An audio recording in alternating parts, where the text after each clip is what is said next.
Darren Rietman. Spell it for me. R-I-E-T-M-A-N.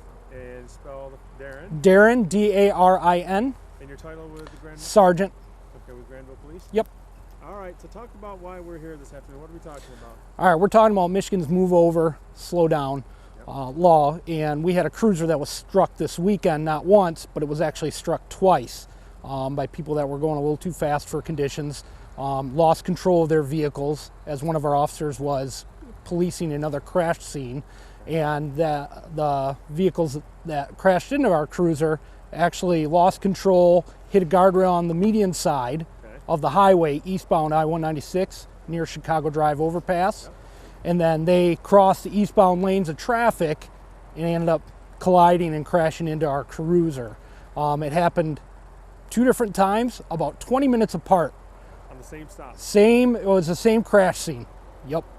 So that tells you that people aren't doing what... They're not slowing down like they should. And like I said, Michigan law does require that.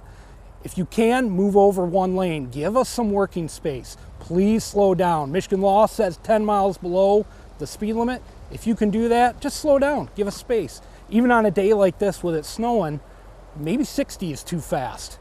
Maybe 50 is too fast. So it's real important people slow down. And it's not just for police.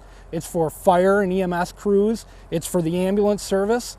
It's for tow trucks, road crews, utility crews. Anybody on the side of the road, if their lights are activated, that's a signal to you to slow down and pull over lane if possible. So the people that hit the cruiser, they got ticketed, right?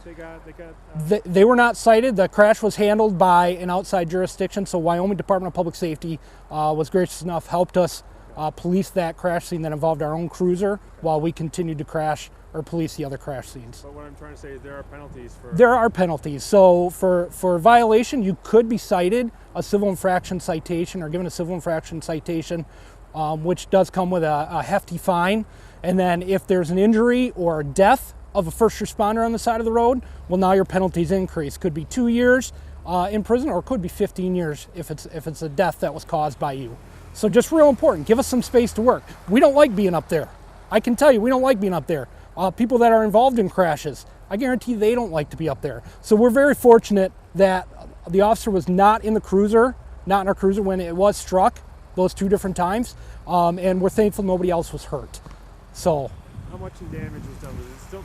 It's not drivable, so we had to take this cruiser out of service for our fleet. So we're down a cruiser, which is not the best thing in the world, but it could have been so much worse. So the next process is they're going to have to look at the mechanics of it, figure out what's wrong. They got to get that repaired, and then we got to send it to the body shop to get repaired, and then graphic design after that if it's something that deals with the graphics that need to get reapplied to the cruiser. So we're looking at a 2 to 3 month process of us being down this cruiser. Anything else that you want to mention? I kind of read over the email, but anything else you want to mention? If we could give a safety for drivers that are involved in crashes, a lot of this can be seen on the Michigan State Police website and also through the Office of Highway and Safety Planning. They have information up there as well. And basically what it says is if you're in a crash, the safest place for you to be is inside your car. Put your seatbelt on. If you have to, for some reason, get out of your car, get on the other side of a guardrail if it's safe to do so. That's absolutely if you have to get out of the car. If the car is drivable, let's get the car off the roadway. Let's get it off to the side of the road. Okay, that's what we really want to see happen if we can. If you got to pull over or get to the next exit and get off and pull into a gas station or something, do that. But if we don't have to police it on the highway, let's not do that. All right, let's get some shots of the